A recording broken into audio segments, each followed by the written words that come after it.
नमस्कार. लोकसत्ता आरोग्यमान भव. नमस्कार. लोकसत्ता आरोग्यमान भव या वेबसंवादात मी स्वाती केतकर पंडित आपल्या सगळ्यांचं स्वागत करते.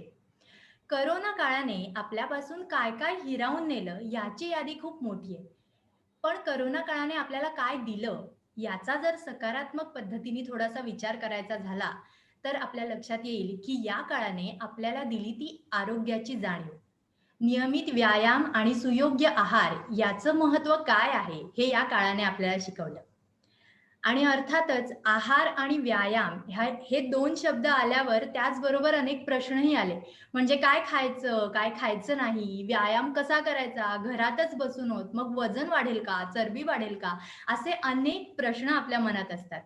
आणि म्हणूनच लोकसत्ताच्या वाचकांच्या मनातल्या या सगळ्या प्रश्नांना उत्तरं देण्यासाठी लोकसत्ता आरोग्यमान भव या आपल्या वेबसंवादाच्या या पर्वामध्ये आपल्यासोबत आहेत प्रसिद्ध आहारतज्ञ रुजुता दिवेकर. त्यांना कोण ओळखत नाही. सगळ्यांनाच दिवेकर डाएट हे सगळ्यांनाच माहिती आहे. त्यांचा आहार सल्ला, त्यांची आहार सूत्र ही अगदी करीना कपूरपासून अनेक बॉलिवूड कलाकार त्यांचे सल्ले पाळतात आणि इतकंच नव्हे तर पंतप्रधान नरेंद्र मोदी यांनी सुद्धा त्यांच्या आहार सूत्रांचं, आहार सल्ल्यांचं कौतुक केलं होतं. तर आज त्यांच्याशीच आपण गप्पा मारणार आहोत. आपल्या मनातले प्रश्न आपण त्यांना विचारू शकणार आहोत. तेव्हा कार्यक्रमाला लगेचच सुरुवात करूया. पण त्याआधी कार्यक्रमाचं प्रास्ताविक करण्याची विनंती मी लोकसत्ताचे सहाय्यक संपादक मुकुंद संगोराम यांना करते. नमस्कार. तुम्हा सगळ्यांचं मनापासून स्वागत. आज खूप मोठ्या प्रमाणात या कार्यक्रमासाठी लोकसत्ताच्या वाचकांनी आपली नाव नोंदणी केली आणि ते सगळे आता या कार्यक्रमात सहभागी होत आहेत. घराघरात सध्या कुठली नावं चर्चेत असतात, तर मला वाटतं चित्रपट तारकांपेक्षाही जास्त नाव रुजुता दिवेकरांचं चर्चेत असतं. आणि ते असतं ते चांगल्या कारणासाठी असतं. कारण प्रत्येकाला किती खावं, कसं खावं, केवढं खावं, काय खावं? आमच्या पत्रकारितेच्या भाषेत जसे 5W1H हे बातमीचं सूत्र असतं, तसं रुजुता दिवेकरांनी जे एक सूत्र सांगितलेलं आहे, त्या सूत्राचा घरोघरी सतत उच्चार होत असतो. त्याप्रमाणे जगण्याचा, खाण्याचा, विहाराचा, आचाराचा विचार होत असतो. त्यामुळे रुजुता दिवेकरांनी या कार्यक्रमात यावं, अशी आमची खूप दिवसांची इच्छा होती. त्यांनी होकार दिला आणि त्या इथं आल्या. त्यामुळे त्यांचं लोकसत्ताच्या वतीनं मनापासून स्वागत. वाचकांचं पण खूप मोठ्या प्रमाणात ते सहभागी झाले. त्यांचंही लोकसत्ताच्या वतीनं मनापासून स्वागत. हा सगळा कार्यक्रम रुजुता दिवेकर यांच्याबरोबर जो संवाद होणार आहे, तो संवाद आमच्या लोकसत्ताच्या चतुरंगच्या संपादिका आरती कदम या करणार आहेत. मी आता आरती कदम यांना विनंती करतो, की त्यांनी थेट प्रश्नोत्तरांना सुरुवात करावी. धन्यवाद. नमस्कार.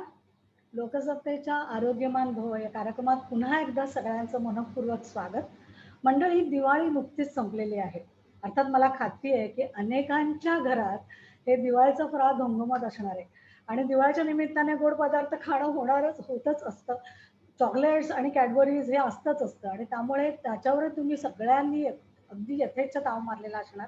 दिवाळी हे मला वाटतं वजन वाढवण्याचं एक निमित्त असतं. त्याप्रमाणे केलंच आहे. अर्थात दरवर्षी आपण दिवाळीच्या पदार्थांवर यथेच्छ ताव मारत असतो. परत नवीन वर्ष येणार असतं आणि आपण वजन कमी करण्याचा संकल्पही सोडणार असतो. अर्थात यावर्षी तशी परिस्थिती नाही. टाळेबंदी जरी शिथिल झाली असली, तरी अनेक ठिकाणी किंवा ती शिथिल जरी झाली असेल, तरी ती उठलेली नाही. आणि एकूण ज्या पद्धतीच्या बातम्या येतायत, ते बघता ते सगळं परिस्थिती कधी सुरळीत होईल, याची आत्ता या क्षणी काहीच खात्रीने सांगता येत नाही. त्यामुळे अनेक गोष्टींवर आपल्या मर्यादा आलेल्या आहेत. आहार-विहारावर सगळ्या मर्यादा आहेत. अनेकांचं मॉर्निंग वॉक असेल, इव्हनिंग वॉक असेल, त्याच्यावर मर्यादा आहेत. जिम सुरू झालेत, पण त्याच्याबद्दलही अनेक साशंकता अनेकांच्या आहेत. त्यामुळे नेमकं काय करायचं असा प्रश्न, ही एक दुहेरी कात्रीत अनेक जण पडलेले आहेत. आज या कार्यक्रमाला ज्या संख्येने लोकं उपस्थित आहेत, ते बघता ह्या विषयाचं गांभीर्य किती आहे ते आपल्याला लक्षात येतं. त्यामुळे मला वाटतं थेट आपण मुलाखतीला सुरुवात करूया. रुजुता दिवेकर, तुम्ही आमचं आमंत्रण स्वीकारून या कार्यक्रमाला आलात, त्याबद्दल पुन्हा एकदा तुमचं मनःपूर्वक धन्यवाद आणि स्वागत. तुमच्याबद्दल म्हणजे जसं आता स्वाती किंवा समोरमाने पण सांगितलं की आहार तज्ञ रुजुता दिवेकर म्हटल्यानंतर अनेक गोष्टींच्या किंवा अनेक शंकांच्या अनेक शंकांची उत्तर आपल्याला मिळणार याची खात्री आम्हाला असते आणि त्या पद्धतीने अनेक प्रश्न वाचकांकडून येणारच आहेत. तुमचे विक्रमी खपाची अनेक पुस्तकं आहेत. तुम्ही विविध कार्यक्रमातून, विविध मुलाखतीतून सातत्याने अ, भारतीय चौरस आहारावर भर दिलेला आहे आणि विशेषतः भारतीय पारंपरिक पदार्थ यांचं नेहमी समर्थन केलेलं आहे. काय खाऊ नका यापेक्षा काय खावं याच्यावर तुम्ही जास्त भर देता पारंपरिक पदार्थाच्या निमित्तानं.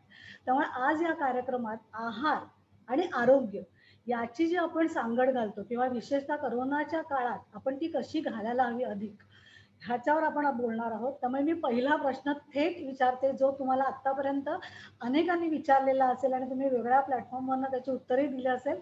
पण कार्यक्रमाचा आपला मूळ धागा तोच असल्यामुळे मी थेट तोच प्रश्न विचारते, की आरोग्य आणि आहार याचं जे नातं आहे, ते थोडं अधिक उलगडून दाखवा. मग आपण कोरोनाच्या प्रश्नांकडे येऊ. बरं, ठीक आहे. पहिलं तर थँक यू व्हेरी मच मला या तुमच्या प्रोग्राममध्ये इन्व्हाइट केल्याबद्दल आणि सुपर्णाजी, मुकुंदजी, आरतीजी आणि स्वातीजी, thanks a lot for this opportunity. आणि पार्टिसिपेंट्स पण मला वाटतं खूप आहेत, त्यामुळे सगळ्या पार्टिसिपेंट्स चे मनपूर्वक आभार आम्हाला सगळ्यांना तुम्ही जॉईन केलं म्हणून. आणि आरती, आपण आधी म्हणजे पुढे जायच्या आधी तुम्ही मला तुम्ही म्हणायचं सोड. ओके, मग जास्ती इझी होईल मला.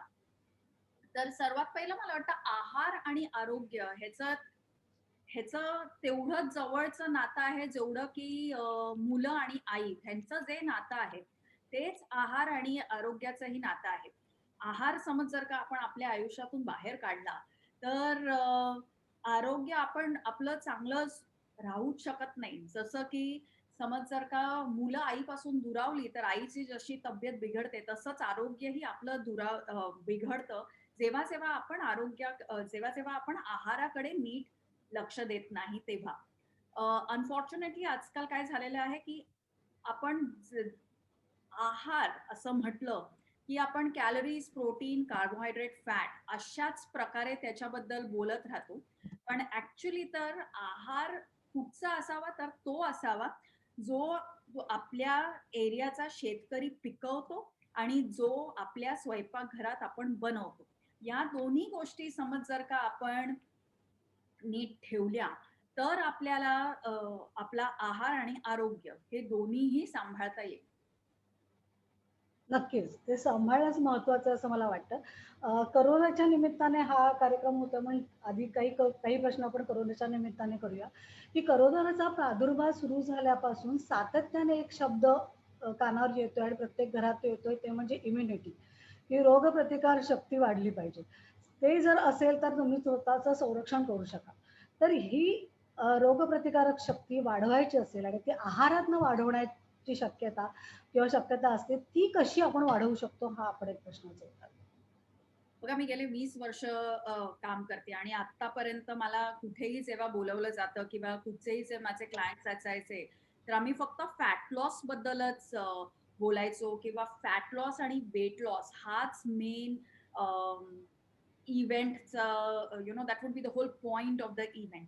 पण आता मार्च पासून सगळे लोक मला म्हणतात की नाही नाही, आता आपण ना इम्युनिटीवर बोलूया, आता आपण इम्युनिटीवर बोलूया. बेसिकली आपल्याला ज्या गोष्टी वेट लॉस साठी लागतात, म्हणजे जेव्हा मी वेट लॉस बद्दल बोलायचे तेव्हा लोक म्हणायचे अरे हे खाऊन कसं काय वेट लॉस होईल, आपण नाही जर का खाल्लं तरच आपला वेट लॉस होईल. पण ज्या गोष्टी करून आपला वेट लॉस होतो किंवा ज्या गोष्टी करून आपली स्किन किंवा केस सुधारतात त्याच गोष्टी करून आपली इम्युनिटी ही सुधारते.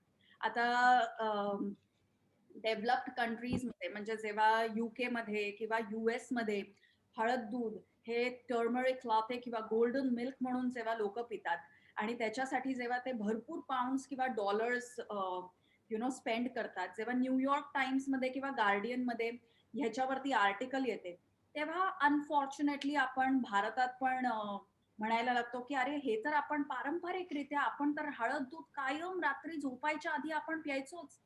पण आपण प्यायचोच म्हणजे गेले 15-20 वर्ष आपण पितोय का? किंवा आपल्याला जर का कोणी प्यायला सांगितलं तर हळद दूध आपला प्रिफर्ड ड्रिंक आहे का वाईन आपली प्रिफर्ड ड्रिंक आहे?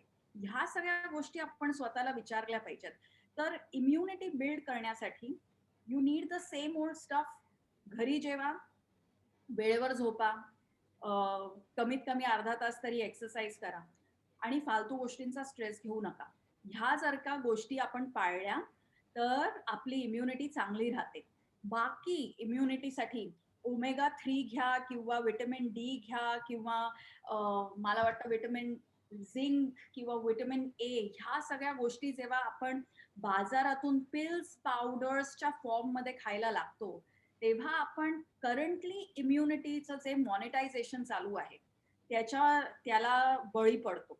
कारण की आधी समज जर का प्रत्येक गोष्ट आपल्या टाइम लाईन वरती वेट लॉस साठी यायची, तर आजकाल आपल्या टाइम लाईन वरती सगळ्या गोष्टी इम्युनिटीसाठीच येत आहेत. This powder for immunity, that drink for immunity, this steam for immunity. तर आता प्रत्येक गोष्ट इम्युनिटीसाठीच आपण करतोय. That has become the problem. पण immunity needs the same old thing. म्हणजे आपण जसं म्हणतो तसं की परीक्षेत चांगले मार्क येण्यासाठी आपल्याला काय केलं पाहिजे, तर आधीपासूनच नीट अभ्यास केला पाहिजे, तरच परीक्षेत आपल्याला चांगले मार्क मिळतात. नाहीतर लास्ट मिनिट रिव्हिजन करून कमीच मिळतात. तसंच आता इम्युनिटीचंही आहे. आधीपासूनच आपण ती वाढवली पाहिजे आणि कॉमन सेन्सिकल वेज मध्ये आपण ती वाढवली पाहिजे. ठीक आहे. हा, एकच मिनिट. हा, ओके.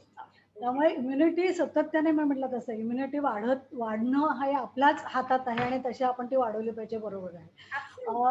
आणि आणि आरतीजी, I also want to add हा, की इम्युन रिस्पॉन्स हा बॉडीकडे नॅचरली असतो. तो करोना झाल्यामुळे आपल्याला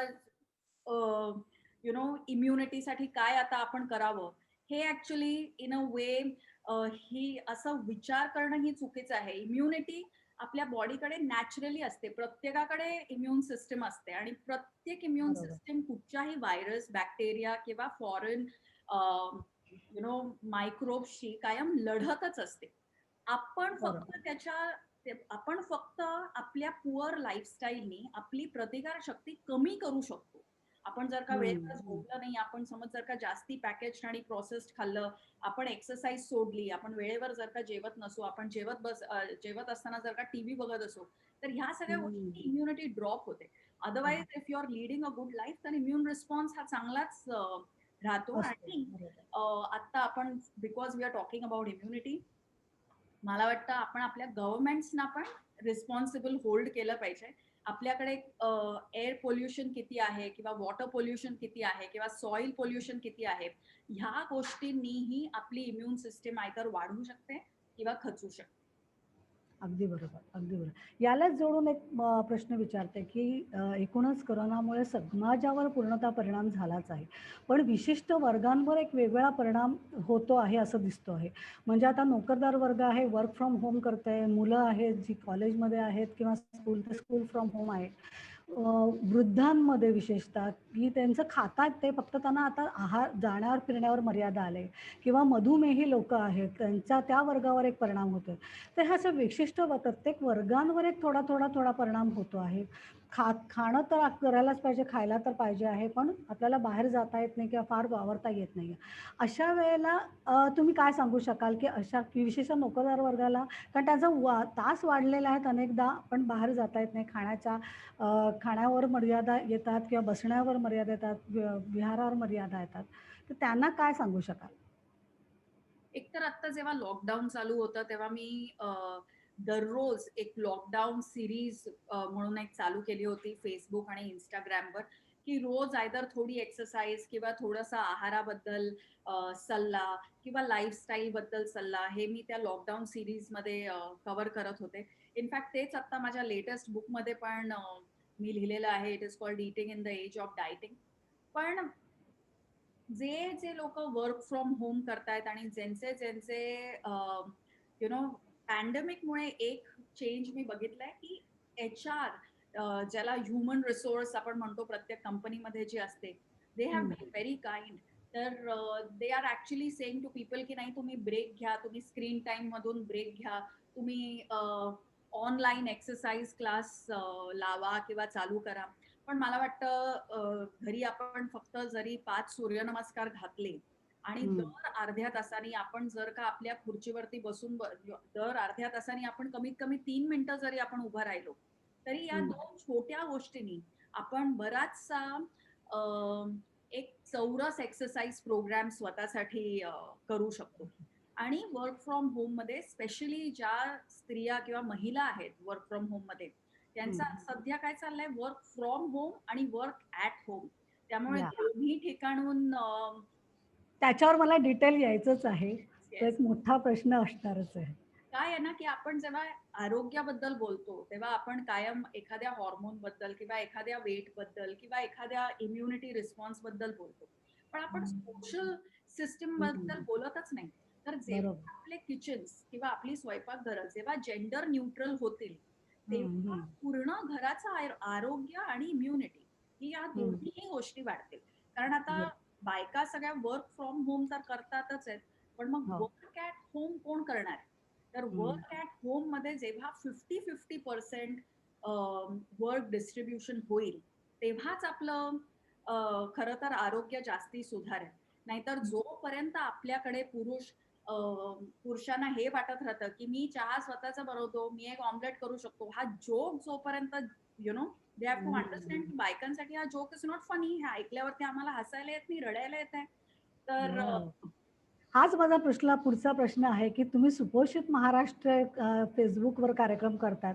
त्याच्यावर म्हटलं म्हणजे सगळ्या स्त्रियांना दिलासा मिळेल असंच मला वाटतं हे वाक्य आहे, की भारतीय की विशेषतः महाराष्ट्रीयन पुरुषांनी स्वयंपाकघरातला त्यांचा वावर वाढवला पाहिजे. ते खूप महत्त्वाचं आहे. मला वाटतं ते अधिक थोडं विस्तृत सांगेल कारण आपल्या आजच्या प्रेक्षकांमध्ये पुरुष वर्गसुद्धा मोठ्या प्रमाणावर आहे. मला वाटतं त्यांना नक्की याचं मार्गदर्शन मिळू शकेल. ती बघा, पहिलं तर मराठी पुरुषांना समज जर का हे सांगितलं ना, की तुम्ही स्वयंपाकघरात काम केलं पाहिजे, तर त्यांना वाईट वाटत नाही. कमीत कमी काय आहे, की मराठी पुरुषांमध्ये त्यांना ही जाणीव असते, की आपल्यामध्ये काय काय कमी गोष्टी आहेत आणि त्यांना हे जाणीव असते, की आपण हे आपल्याकडून कमी होत आहे. मग आता त्या कमी जी आपल्यामध्ये आहे ती ती टू फुलफिल दॅट आपल्याला प्रॅक्टिस केली पाहिजे रोज किचनमध्ये. आता आपण जसं जेव्हा आपण कामावर जातो किंवा तेव्हा आपल्याला आपल्याला रोज जावं लागतं, तरच आपलं काय काम आहे ते आपण शिकतो.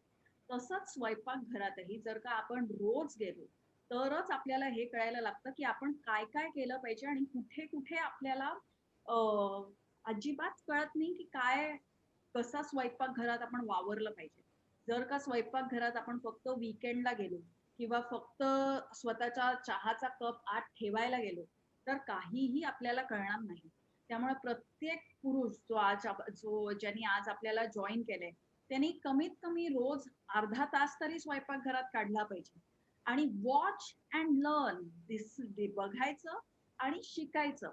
नाहीतर परत जर का तुम्ही घरातल्या महिलालाच किंवा स्त्रीलाच विचारायला लागलात, की चहाची पत्ती कुठे? किंवा भात कुठे ठेवलाय? किंवा हे घेरायला कुठचा चमचा वापरू? तर मग आता सध्या जेव्हा आपलं work from home and at home चालू आहे, तेव्हा obviously the most natural response that you are going to get is, राहू दे मी करते. आणि हे ऐकल्यावरती पुरुषांना बरं वाटतं, आहे मी करतच होतो, तूच म्हणालीस बाहेर ये, मी बाहेर आलो. म्हणजे ऐकलं तरी चिडते, नाही ऐकलं तरी चिडते. तर हे जेव्हा पुरुषांना कळेल, की बघून आपण शिकलं पाहिजे, कारण बाकी प्रत्येक गोष्ट प्रत्येक पुरुषांनी बघून शिकलेली आहे.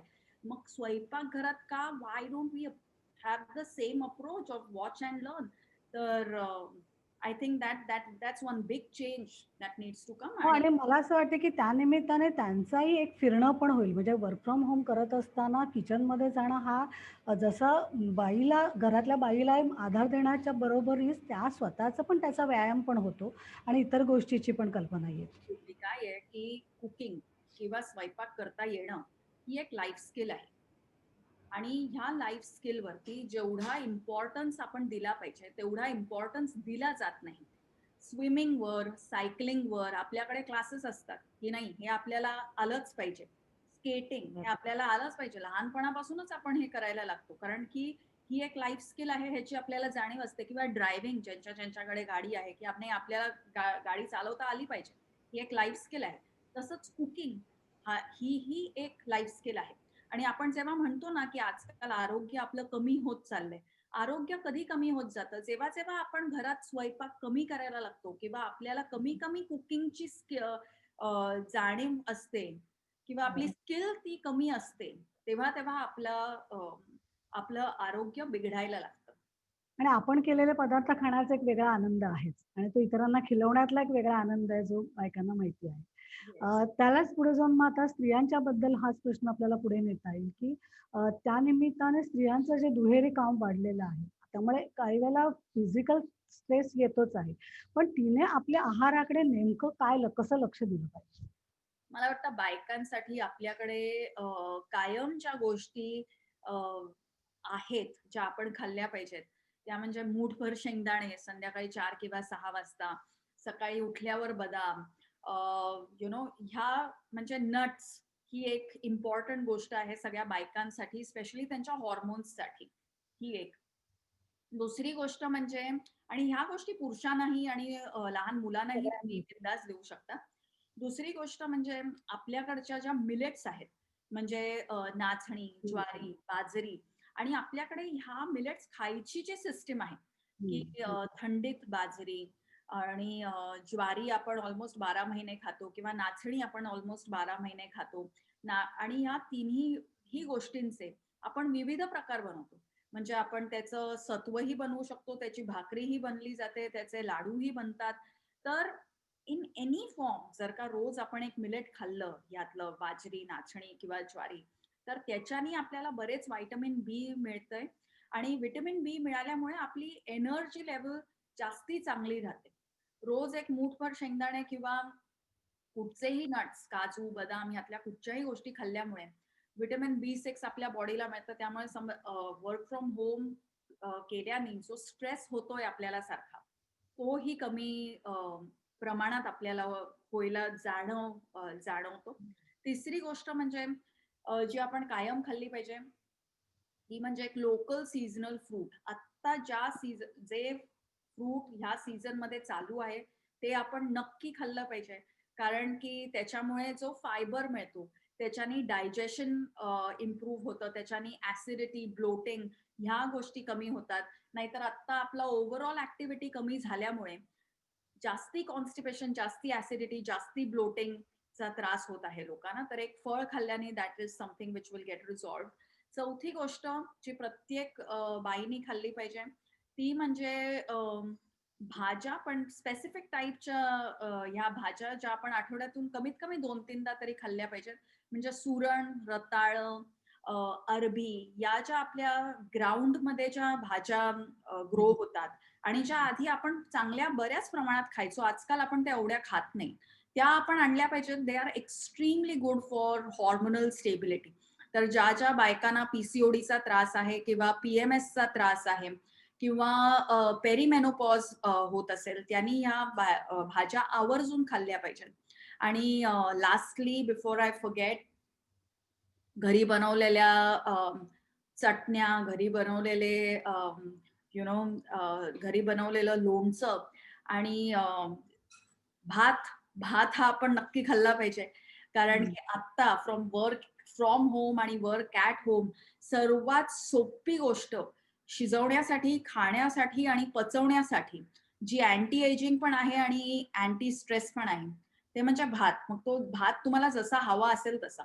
मग दही भात, वरण भात, ताक भात, डाळ भात, उसळ आणि भात, ज्या वेमध्ये आपल्याला भात आवडतो त्या मेथडमध्ये आपण भात डेली खाल्ला पाहिजे. इट रिअली हेल्प्स, स्पेशली आत्ता वर्क फ्रॉम होम या सिच्युएशनमध्ये. आणि आजी-आजोबांना तुम्ही काय सांगू शकाल? आजी-आजोबांना मला असं सांगायचं आहे, की एकतर तुम्हाला जे तुमच्या आहाराबद्दल माहिती आहे, जे तुम्ही तुमच्या आई-वडिलांकडून ऐकलं आहे, ते मला वाटतं आता अशी वेळ आलेली आहे ना, की ते आपण डॉक्युमेंट करून ठेवलं पाहिजे. म्हणजे ते कुठेतरी लिहून आपल्या पुढच्या जनरेशनला आपण ते प्रेझेंट केलं पाहिजे. कारण आजकाल हीच विद्या आपल्याकडून नाहीशी होतीये. ओरल विस्डम ज्याला म्हणतात. हं. की आपण ऐकून हे जाणतो, की आपण कुठच्या सीझनमध्ये काय खाल्लं पाहिजे. पोट बिघडलं असेल तर काय खाल्लं पाहिजे. आपण आजारी असू तर काय खाल्लं पाहिजे. पाळीचा त्रास असेल तर काय खाल्लं पाहिजे. ही हे सगळं नॉलेज आपल्याकडे ओरल विस्डम मधून ऑलरेडी आपल्याकडे आहेच. याला कलेक्टिव्ह विस्डम म्हणून म्हणतात किंवा इंडिजिनियस विस्डम, की जे प्रत्येकाचं everyone has ownership over it, U know. तर हे विस्डम आता डॉक्युमेंट करण्याची वेळ आलेली आहे. कारण आजकाल आपण ओरल विस्डमला जेवढं सिरियसली घेतलं पाहिजे तेवढं आपण घेत नाही. पण ते समज जर का डॉक्युमेंटेड असेल कुठेतरी आपल्याकडे लिहून ठेवलेलं असेल, तर आपण जसे प्रॉपर्टीचे पेपर्स लिहून ठेवलेले असतील की हा ही माझी असं समजतो, तसंच मला वाटतं ह्या आहाराबद्दलही आपण we will have that same kind of approach. आणि सगळ्या आजी आजोबांना मी हेच म्हणेन की तुम्हाला तुमच्या 40शीतले किंवा 30शीतले किंवा 20शीतले यु नो लोक जे तुम्हाला डाएट विजडम सांगतायत ते ऐकू नका. यु नो तुमच्याकडे जे डाएट विजडम आहे तेच सांभाळून ठेवा. आणि ते जर समज जर का पुढच्या जनरेशनने ऐकलं तर एक्सिलेंट, पण पुढच्या जनरेशनने नाही ऐकलं तर सोडून द्या. तुम्ही तुमचा आहार त्यांच्याप्रमाणे बदलू नका. नाहीतर आजकाल आपण तूप सोडून ऑलिव्ह ऑइल, यु नो लोणचं केलं तर त्याच्यात मीठ नाही, चहा प्यायला तर त्याच्यात साखर नाही, अजून काय लाडू केला तरी सिमिलर स्टफ, यु नो आपण एक एक एक एक एक एक गोष्ट सोडत चाललोय आणि मग नाही, हेल्थ शोधतोय. पण आजी-आजोबांना आत्ताच्या काळात त्यांच्या काय म्हणतो त्याला फिरण्यावर मर्यादा आलेल्या आहेत. अशा वेळेला त्यांनी त्यांचा आहार कसा जपला पाहिजे किंवा केला पाहिजे याबद्दल त्यांना काय सांगाल? मला वाटतं जे आपण आजी नॉर्मल. आजोबांकडे एकतर मिलेट्स म्हणजे नाचणीचं सत्व हे खूप चांगलं आहे. केळं रोज खाणं that is very good. Dry fruits समज जर का खायला जमत नसतील दातांमुळे वगैरे, तर ड्रायफ्रुट्सची पावडर करून ते यु नो दुधाच्या ग्लासात घालून ते प्यायलं तर that is also very good. आणि थोडंफार आता फिरायला हरकत नाही, कारण आपण म्हणतोय की आपण अनलॉकडाऊन मध्येच आहोत. तर अशा ठिकाणी समज जर का आपण फिरायला गेलो जिकडे जास्ती गर्दी नाहीये, किंवा अशा वेळेला जर का आपण गेलो जिथे जेव्हा जास्ती लोक नसतात, तर ते आपल्या प्रकृतीसाठी चांगलंच आहे. कारण आजकाल द व्हेरी फॅक्ट की आपण आउटडोर जात नाही, ही पण गोष्ट आपल्याला आपली इम्युन सिस्टीम रिड्यूसच करते. त्यामुळे जर का अगदी तुम्हाला बाहेर जाता येत नसेल तरी कमीत कमी आपल्या बाल्कनीत किंवा खिडकीत तरी येऊन उभं राहा. कारण की थोडा तरी समज जर का सूर्यप्रकाश आपल्यावर पडला किंवा बाहेरचं वातावरण समज जर का you have to be in sync with what is going on outside, तर that will help boost your immune system. दुसरा आणखीन एक महत्त्वाचा वर्ग म्हणजे आपण म्हणतो स्कूल फ्रॉम होम आणि कॉलेज फ्रॉम होम करणारा विद्यार्थी वर्ग. हाही एक महत्त्वाचा वर्ग आहे. आणि असं आहे ना, जरा लॉकडाऊन आता थोडा शिथिल झाल्याबरोबर लगेचच म्हणजे सुरुवातीला होतं पण आता वाढलंय, की बाहेरून पदार्थ मागवण्याचं प्रमाण प्रचंड पुन्हा वाढलंय. पुन्हा चायनीज, पुन्हा सगळे इतर पदार्थ खाणं सुरू झालेलं आहे. किंवा ठेल्यांवर सुद्धा आता पाणीपुरी वगैरेला गर्दी दिसायला लागली, वडापाव खायला वगैरे. जेव्हा बाहेर जाऊ तेव्हा असं अक्षरशः ठेल्यांवर गर्दी दिसते. या विद्यार्थी वर्गांना विशेषतः तुम्ही काय आत्ताच्या काळात नेमकं काय सांगू शकता? मला वाटतं विद्यार्थी वर्गाला जेव्हाही आपण आहाराबद्दल इकॉनॉमी आणि इकॉलॉजीच्या अँगल वरून काहीही समजावतो तेव्हा ते त्याला लवकर पटतं. तर एकतर आता तुम्ही IPLच्या वगैरे वेळेला तुम्ही ऍड्स बघितल्याच असतील, करोडो लोगों ने मंगाया, की आजकाल काय आहे की सगळ्या फूड डिलिव्हरीज आर फीलिंग की आपण खूपच काहीतरी मोठं सोशल वर्क करतोय, की आपण प्रत्येकापर्यंत जेवण पाठवतोय. किंवा मध्यंतरी मला वाटतं मॅकडॉनल्ड्स आणि KFC या सगळ्यांनी पण एक यु नो ते put out an ad together की आमचा नाही तर त्यांचा बर्गर खा, पण ह्या सगळ्या गोष्टी तुम्ही खा. आपल्याकडे चाइल्डहुड ओबेसिटी किंवा ॲडॉलसंट ओबेसिटी लहान मुलांमध्ये म्हणजे अगदी 8 वर्षाच्या मुलांपासून 18 वर्षाच्या मुलांमध्ये, कधी कधी तर यंगर एज ग्रुपमध्ये पण there is an increasing trend of fatty liver, blood pressure, diabetes आणि प्लेन ओबेसिटी. आणि या सगळ्या गोष्टींसाठी एकतर आपल्याकडे सर्वात पहिली गोष्ट जी झाली पाहिजे ते म्हणजे जंक फूडच्या ऍड्स वरती नियंत्रण आलं पाहिजे. मुलं जेव्हा you know when they from school from home किंवा ऑनलाईन क्लासेस, मला वाटतं इन अ वे हे यु नो आपण म्हणतो स्वर्ग आणि नर्क, तर हे नरकासारखंच आहे की एका नुसतं ऑनलाईन बघून काहीतरी नुसतं शिकायचं, तर ह्याच्यामध्ये पूर्ण शाळेची मजा पूर्ण किरकिरी, त्यामुळे there is no fun left in school any more. आणि त्यामुळे मुलांना एंटरटेन करायला पालक बरेचदा चल बाबा तू हे नूडल्स खा किंवा अजून काहीतरी खा, काहीतरी मागव. या काहीतरी मागव आणि खा, स्वतःला एंटरटेन कर. तर एक तर आपल्याला हे कळलं पाहिजे की जेव्हाही आपण पॅकेट उघडून काहीही खातो तेव्हा आपण जास्ती जाडच होतो. मी स्कूल्समध्ये काय मुलांना सांगते की 2 गोष्टी सांगते. Number 1, if there is an ad, it's bad. ज्या गोष्टींच्या ॲड्स येतात त्या गोष्टी तुम्ही नाही खाल्ल्या पाहिजेत. प्रत्येक जण जो ॲडमध्ये येतो, they are getting money to say eat these chips, eat these noodles, have that chocolate. You know, तर if there is an ad it's bad. ही पहिली गोष्ट प्रत्येक मुलाला माहिती पाहिजे. आणि दुसरी गोष्ट म्हणजे जितना पॅकेट खुलता है उतना पेट फुलता है. जेवढं जास्ती आपण पॅकेटमधून खाऊ तेवढं जास्ती आपलं पोट वाढत राहील. मग आपण सेल्फीज काढत राहतो की आपल्याला आपण किती बारीक दिसतोय आणि कसं आपण बारीक दिसतोय. पण समज जर का आपण कॉन्स्टंटली पॅकेट्स मधून खाल्लं तर we are not going to be thin or whatever that else that it is. तर जंक फूड वरती पालकांनी रेग्युलेशन आणलं पाहिजे की आठवड्यातून एकदा मॅक्सिमम, त्याच्यापेक्षा जास्ती नाही. आणि दुसरी गोष्ट म्हणजे ॲज अ सेलिब्रेशन नाही की आज तू खूप चांगले मार्क मिळवले किंवा आज you were a good girl today म्हणून एक चॉकलेट, तर असं नाही. कारण की मग ते पॉझिटिव्ह रिइन्फोर्समेंट होते जंक फूडची, ती नाही झाली पाहिजे. आणि बाकी बऱ्याच कंट्रीजमध्ये junk food is now no longer allowed to be advertised online. कारण आता इतकी मुलं ऑनलाईन आहेत की जंक फूड ऍड्स वरती बॅन आहे. They cannot come online. आपल्या कंट्रीमध्ये असा बॅन नाही.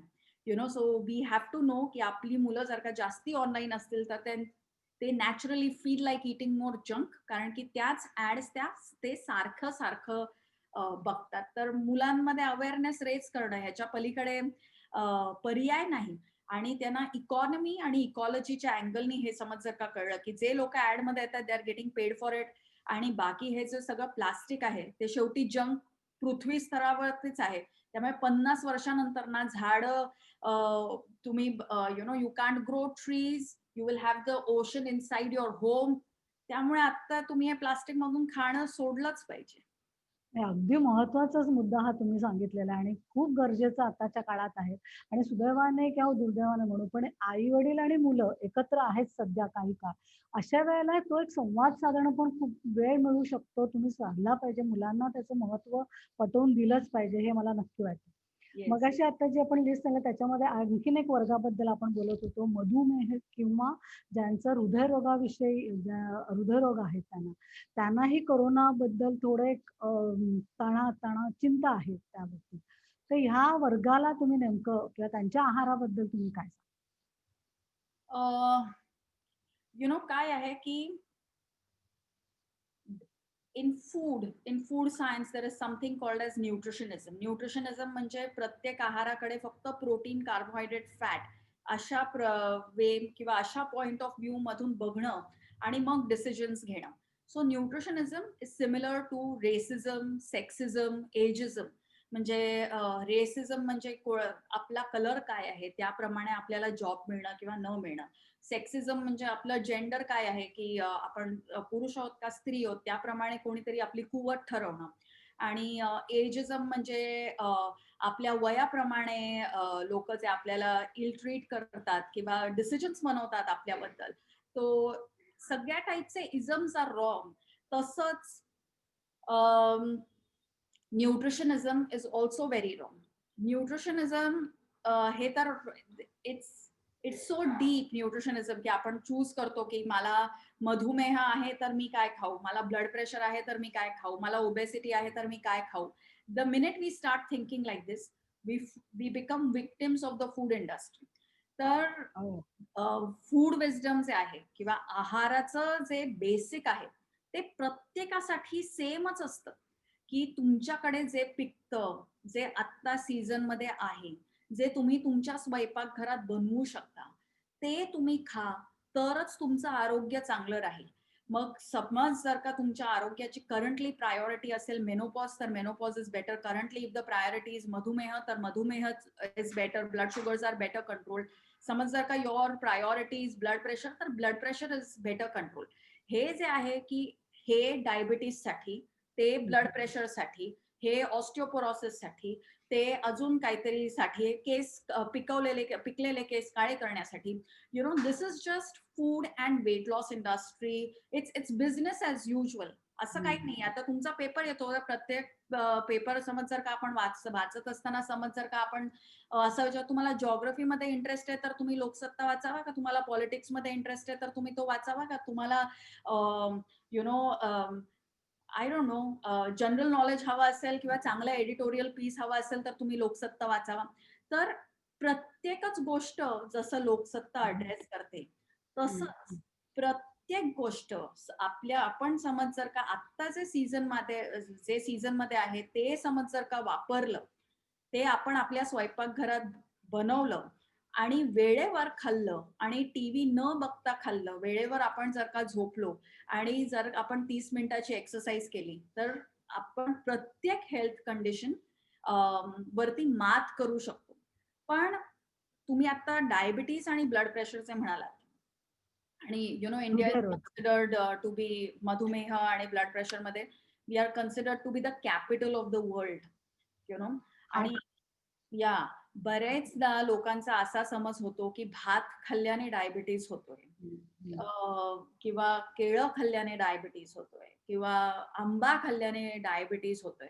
तर हेही आपण लक्षात घेतलं पाहिजे की कायम आपण जेव्हा नॅचरल गोष्टी जे आपलं शेतकरी पिकवतो त्याच गोष्टी खाऊन कसं काय आपलं डायबिटीस वाढतोय.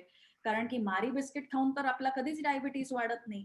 सगळेच मधुमेहाचे जे लोक आहेत ते चहा बरोबर मारी बिस्किट खातात, रोज खातात. आता रोज समज जर का आपण जरी 2 मारी बिस्किट खाल्ली पण 365 days into the next 15 years if you eat it, तर तुमचा मधुमेह कधीच कंट्रोलमध्ये येणार नाही. तर हेही आपण लक्षात घेतलं पाहिजे की फूड इंडस्ट्रीचा जो आवाज आहे, जे लोक बिस्किट बनवतात त्यांचा जो आवाज आहे, त्यांची जी रीच आहे that is much wider than शेतकऱ्याची reach. They don't sponsor any conferences, they don't give out any writing pads किंवा पेन्स. त्यामुळे त्यांचा आवाज किंवा त्यांचं जे प्रोड्यूस आहे ते आपल्यापर्यंत पोहोचत नाही. That's one. आणि दुसरी गोष्ट, we are a diabetic nation. कारण की we are a former colony. आतापर्यंत आपल्यावरती ब्रिटिशांचा राज होता, almost I think about 70 years पर्यंत. तर आपण ज्या स्टेट ऑफ इकॉनॉमिक डेव्हलपमेंट मध्ये आहोत, ज्याला डेव्हलपिंग इकॉनॉमीज असं म्हणतात, ऑलमोस्ट सगळ्याच डेव्हलपिंग इकॉनॉमीज मध्ये सध्या मधुमेह आणि obesity is on the rise. And that is because of what is called as nutrition transition. Nutrition transition म्हणजे जेव्हा आपण आपलं खाणं सोडतो आणि जास्ती वेस्टर्न फूड खातो आणि त्याचबरोबर आपली जी फिजिकल ऍक्टिव्हिटी आहे ती जेव्हा आपण कमी करतो, तेव्हा we go through what is called as nutrition transition. आणि जिथे जिथे न्यूट्रिशन ट्रान्झिशन होतं तिथे तिथे मधुमेह, ब्लड प्रेशर, ओबेसिटी ह्याचे इन्सिडेन्सेस वाढतात. तर आपल्याकडे महाराष्ट्रामध्ये देशावरची लोक कोकणापेक्षा लोकांपासून वेगळं खातात. जे आपण जळगावमध्ये खातो ते आपण वसईत खात नाही. जे आपण पुण्यात खातो ते आपण साताऱ्याला खात नाही. तर ही जी आपली डायव्हर्सिटी आहे ती आपण जपून ठेवली पाहिजे. नाहीतर आपण या समज जर का डाएट फॅड्स मध्ये पडलो तर प्रत्येकच जण आपलं खाणं आणि जेवण सोडतो आणि एक स्टँडर्डाइज्ड फॉर्म्युलामध्ये येतो. आणि एक स्टँडर्डाइज्ड फॉर्म्युलामध्ये आपण एकदा आलो की मग आयुष्यात जेवढी मजा असते ती तर जातेच, पण फूड इंडस्ट्रीचे प्रॉफिट्स वाढतात आणि आपली वेस्ट लाईन श्रिंक व्हायच्या ऐवजी तीही वाढायला लागते. So I think that's very important for us to understand की nutrition transition plays a far bigger role than anything else when it comes to diseases. या सोनाराने कान टोचावे लागतात, तसं तुमच्याकडनं हे ऐकणं खूप महत्वाचं आहे. त्यानिमित्ताने अनेकांना लक्षात आलं असेल की आपलं जे खाणं कसं असायला पाहिजे आणि काय. एक आणखीन एक महत्वाचा मुद्दा आहे की गेल्या 7-8 महिन्यामध्ये टेन्शन किंवा चिंताचं प्रमाण वाढत चाललेलं आहे, की असं म्हणतात की अनेक वेगळ्या अ, विशेष कारणांमुळे असेल, रोजगार, नोकऱ्या जात आहेत किंवा इतर काही गोष्टी असतील, आरोग्यामुळे असेल, थोडंसं ताण, स्ट्रेस वाढतो आहे, चिंता वाढते आहे. त्याच्यामुळे अनेकदा खाण्यावर परिणाम होतो. अनेकदा एकतर खूप खाल्लं जातं किंवा कमी खाल्लं जातं असंही होतं. याचं आहे का काही त्याचं काही नातं आहे का आणि त्याच्यावर तुम्ही काय सांगाल? काहीतरी बॅड न्यूज ऐकली तर भूक मरणं is natural, you know. Yes. आणि बरेचदा असंही होतं, की आपण if we are not in good company तर परत आपली भूक मरते. किंवा समज जर का आपण चांगल्या कंपनीत असू, तर आपण जेवढं नॉर्मली खातो त्याच्यापेक्षा आपण जास्ती खाऊन ते पचवूही शकतो. त्याचा आपल्याला दुसऱ्या दिवशी त्रासही होत नाही. तर स्ट्रेस आणि फूड आणि स्ट्रेस आणि बॉडी वेट ह्याचा खूप जवळचं नातं आहे. आणि आपल्याकडे अशा बऱ्याच गोष्टी आहेत ज्या स्ट्रेस कमी करू शकतात. आपण समज जर का त्या खाल्ल्या तर. अनफॉर्च्युनेटली मोस्ट डायट्समध्ये त्या प्लीज अव्हॉइडच्या लिस्टमध्ये असतात. त्या म्हणजे एकतर भात, भात खाल्ल्याने स्ट्रेस आपला कमी होतो. त्यामुळेच आपल्याकडे श्राद्धाच्या जेवणामध्ये कायम भात असतो. तसंच नारळ हे खाल्ल्यानेही स्ट्रेस कमी होतो. म्हणूनच आपण जेव्हा कुठचंही नवीन प्रोजेक्ट चालू करतो, तेव्हा आपण नारळ फोडून मगच आपला प्रोजेक्ट चालू करतो. तर नारळानेही स्ट्रेस कमी होतो. तिसरी गोष्ट म्हणजे काजू. काजू खाल्ल्याने स्ट्रेस कमी होतो. शेंगदाणे खाल्ल्याने स्ट्रेस कमी होतो. पण आजकाल काजू आणि शेंगदाणे आपण खात नाही. तर you know we must make sure की दोन्ही काजू आणि शेंगदाणे आणि नारळ हे आपल्या रेग्युलर डाएटमध्ये पाहिजेत. आणि या तिन्हीही गोष्टींमध्ये कोलेस्ट्रॉल नसतं. म्हणजे कोलेस्ट्रॉल त्याच्यामध्ये शून्य आहे. त्यामुळे जरी आपल्याला हार्ट डिसीज असेल, तरीही आपण ह्या त्यांच्या नॅचरल फॉर्ममध्ये वी कॅन ईट देम. चौथी गोष्ट which helps you de-stress is a local fruit आणि nothing like एक केळं. समज जर का मला वाटतं महाराष्ट्रभरात सगळ्याच एरियाजमध्ये त्यांची त्यांची केळी जास्ती फेमस आहेत. तर केळं, भात, नारळ, शेंगदाणे आणि काजू ह्या सगळ्या गोष्टींचा आपण आपल्या डाएटमध्ये समावेश केला पाहिजे. ही एक गोष्ट. दुसरी म्हणजे संध्याकाळी जेव्हा आपल्याला सगळ्यांना ऑलमोस्ट खूप भूक लागते 4 ते 6 मध्ये. तुम्ही जसं म्हटलं तसं, की आता सगळ्या शेवपुरी वाल्याकडे किंवा बटाटा वडा वाल्याकडे वगैरे सगळ्यांकडे भरपूर मोठ्या लाईन्स लागतात. ते इन्व्हेरिएबली ह्याच वेळामध्ये लागतात. तर 4 ते 6 मध्ये आपल्या बॉडीमध्ये एक हार्मोन असतो ज्याचं नाव आहे cortisol. Cortisol is commonly called as stress hormone. That hormone has to dip by 6 PM in the evening. पण तो डिप होण्यासाठी त्यावेळेला आपण काहीतरी होलसम खाल्लं पाहिजे. त्यामुळेच आधी समज जर का तुम्ही मुंबईच्या सोसायटीजमध्ये बघितलं तर आधी चणे शेंगदाणेवाला प्रत्येक सोसायटीमध्ये यायचा आणि लोकं एक मूठभर शेंगदाणे खायचे. किंवा संध्याकाळी लोकं पोहे किंवा चिवडा अशा. मला वाटतं तुम्ही कुळीथचा पण उल्लेख सातत्याने करता. कुळीथ हे खूप पौष्टिक आहे आणि त्याचा उपयोग केला पाहिजे. त्याच्यानेही स्ट्रेस कमी होतो. तर एक 6 वाजता जर का आपण काहीतरी खाल्लं 4 ते 6च्या वेळेला, तर मग आपलं डिनरही आपण कमी खाल्लं जातं आणि कॉर्टिसॉलही नियंत्रित राहतो. झोप जास्ती चांगली लागते. झोप एकदा आपल्याला चांगली लागायला लागली, की स्ट्रेस ऑटोमॅटिकली आपल्याला कमी जाणवतो. तो जरी सेम असेल तरी your ability to deal with it is far better किंवा दॅट इम्प्रूव्हज. त्यामुळे if we just do these basic things तर I think we are good. Yes, कुळीथ खूप येस. इम्पॉर्टंट आहे. आपण आधी बरेचदा खायचो आणि गॉल स्टोन्स वरती वगैरे किंवा किडनी स्टोन्स वरती इट इज एक्स्ट्रीमली इफेक्टिव्ह. परत in oral wisdom kidney stones वरती उपाय म्हणजे कुळीथच आहे.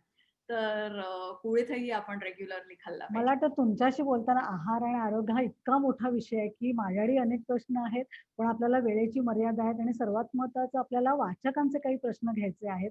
त्यामुळे त्याच्या आधी एकच मिनिटात थोडक्यात तुम्ही सातत्याने जे भारतीय चौरस आहाराचं किंवा पारंपरिक पदार्थांचं जे महत्त्व सतत सांगत आलात, मला वाटतं ते खूप महत्वाचं आहे आणि वाचकांनी किंवा प्रेक्षकांनी आपल्याला त्याचं ते रोजच्या आहारात कसं आपल्याला घेता येईल आणि आपल्याला हा जो कोरोनाचा काळ आत्तापर्यंत गेला, पण पुढचाही काळ आपल्याला आहे समोर.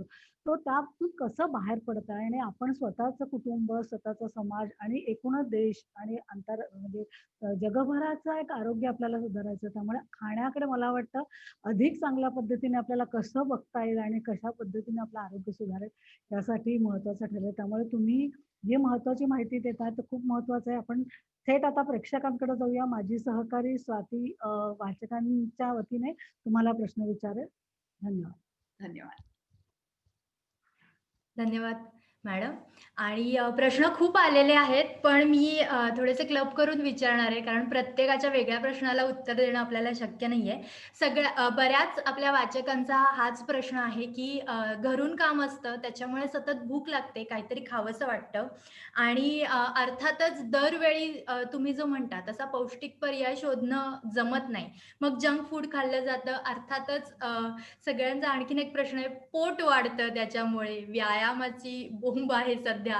तर मग हे सगळं दुष्टचक्र कसं भेदायचं आणि त्याला कसं सामोरं जायचं आणि ह्याच विषयात आणखीन एक मानसी कांबळी हिने विचारलेलं आहे, की उशिरा उठलं जातं आणि सतत चहा प्यायला जातो.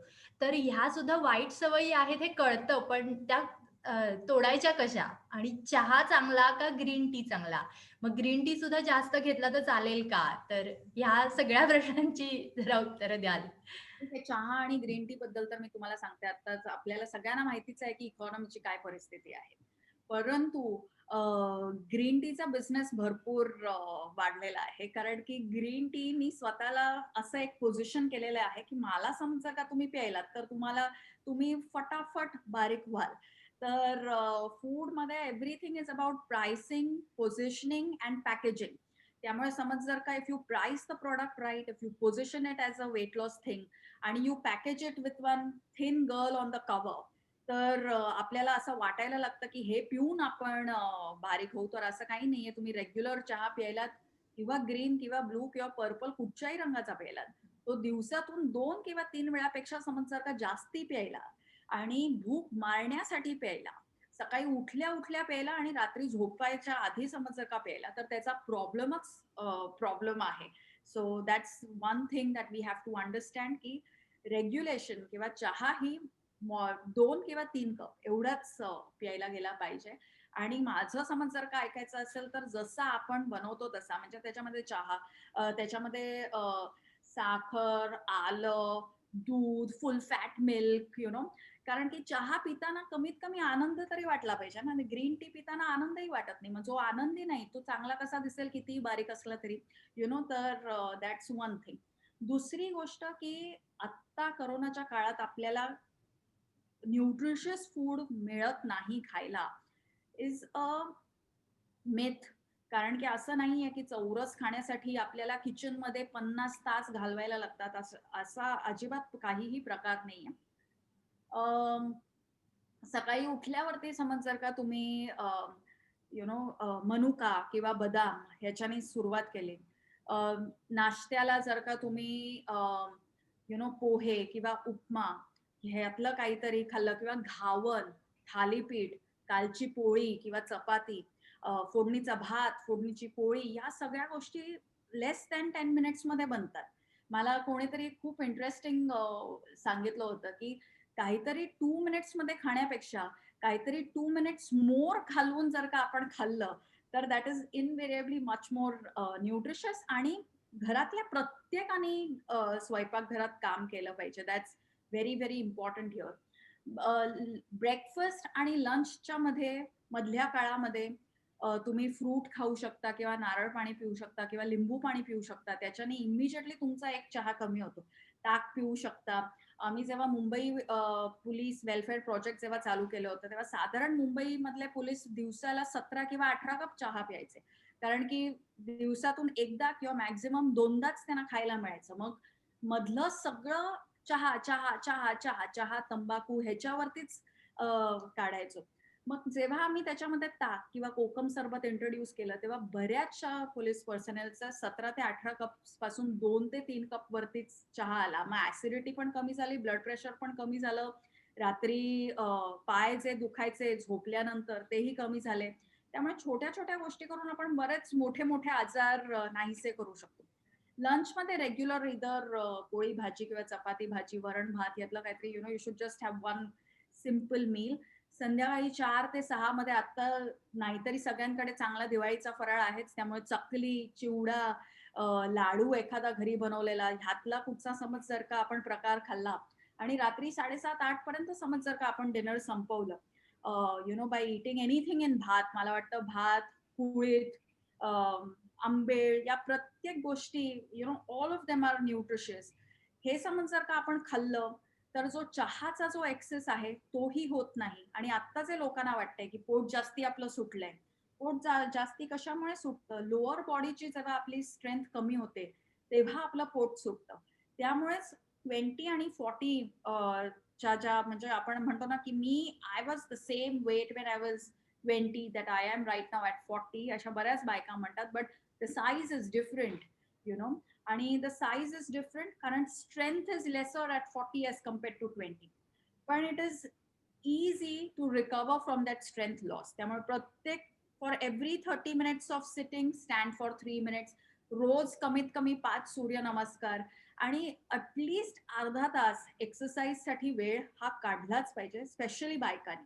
त्यामुळे आपण सायकलिंगला जा, धावायला जा, जिम्स उघडले जिम्समध्ये जा, नाहीतर बिल्डिंगमध्ये स्टेअर क्लाइम्बिंग करा. जे करायचं असेल ते करा, जे आवडतं करायला ते करा. पण रोज 30 मिनिट्सची इन्व्हेस्टमेंट एक्सरसाइजमध्ये झालीच पाहिजे.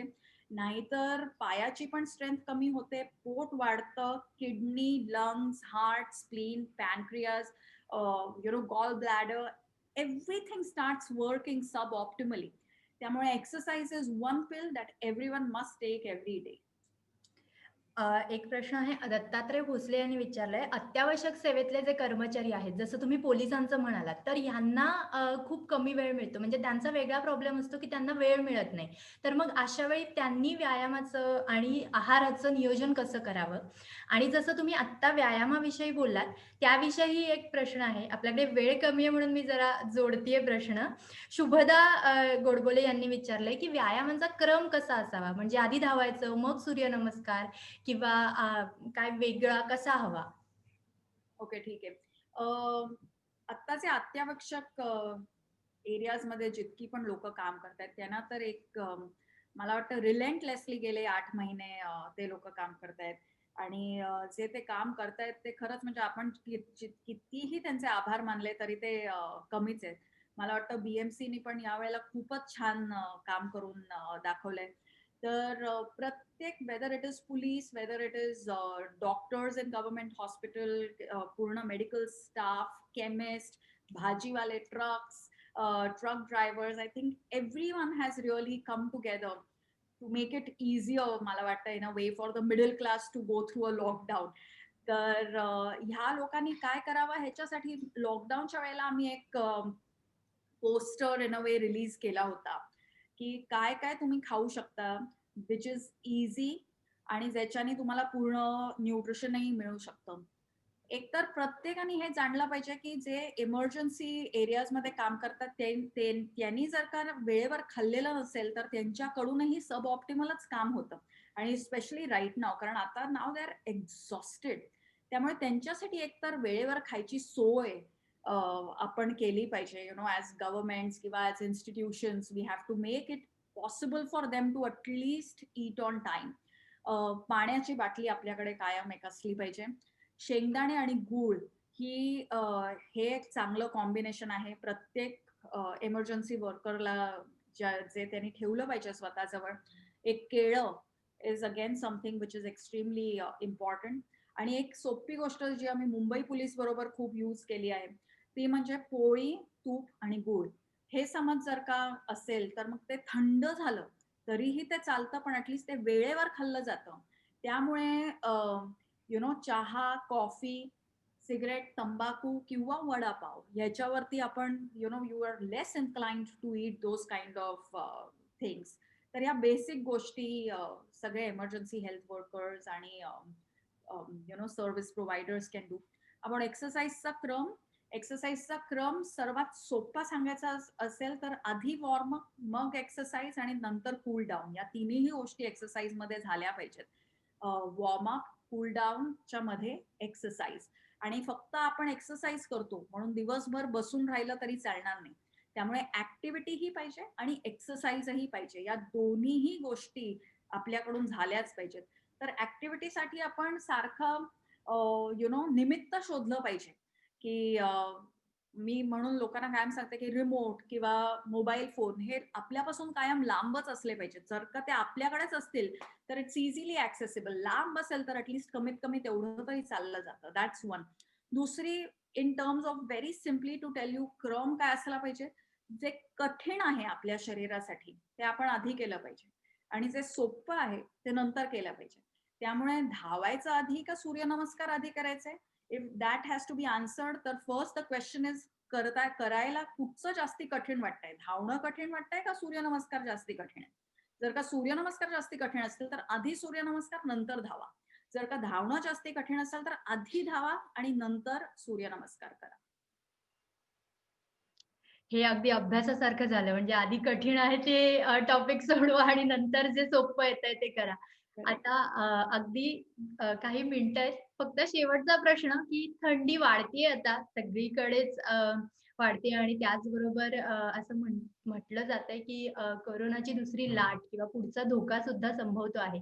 तर ह्या सगळ्या बदलतं हवामान आणि हे सगळं कोरोनाचं संकट, ह्या कालावधीमध्ये आपला आहार आणि आपला व्यायाम हे सगळं कसं असायला हवं? काय बदल करायला हवे?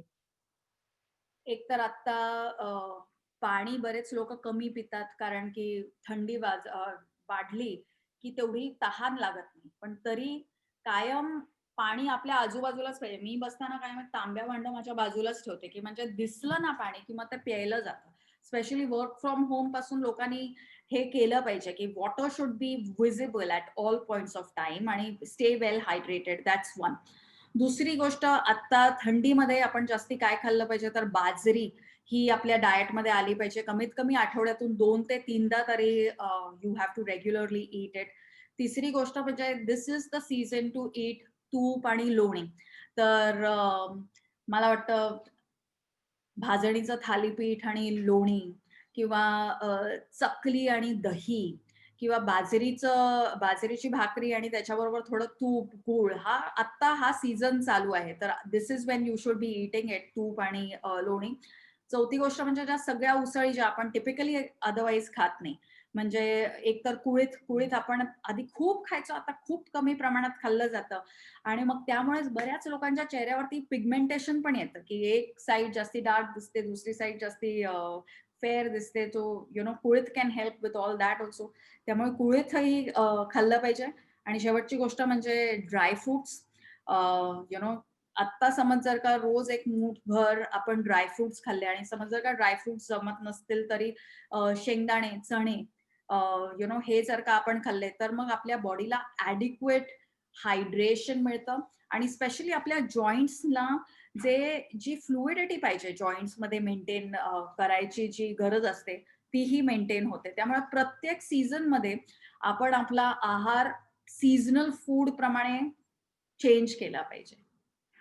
नक्कीच आणि धन्यवाद रुजुता. तुम्ही इतकी छान माहिती दिलीत. नेहमीच देता, पण आज लोकसत्ताच्या वाचकांना आपल्या कार्यक्रमातून ही थेट तुमच्याशी संवाद साधण्याची संधी मिळाली. प्रश्न अजूनही खूप आहेत, पण आपल्याकडे तितकीशी वेळ मात्र आपल्याकडे नाहीये. त्यामुळे तुम्ही इतका छान वेळ दिलात, इतकं उत्तम सविस्तर उत्तरं दिलीत आमच्या प्रश्नांना, त्याबद्दल तुमचे खूप आभार. थँक्यू. मला वाटतं तुम्ही चांगले प्रश्न विचारले त्यामुळे कार्यक्रम चांगला झाला. Thanks a lot. धन्यवाद.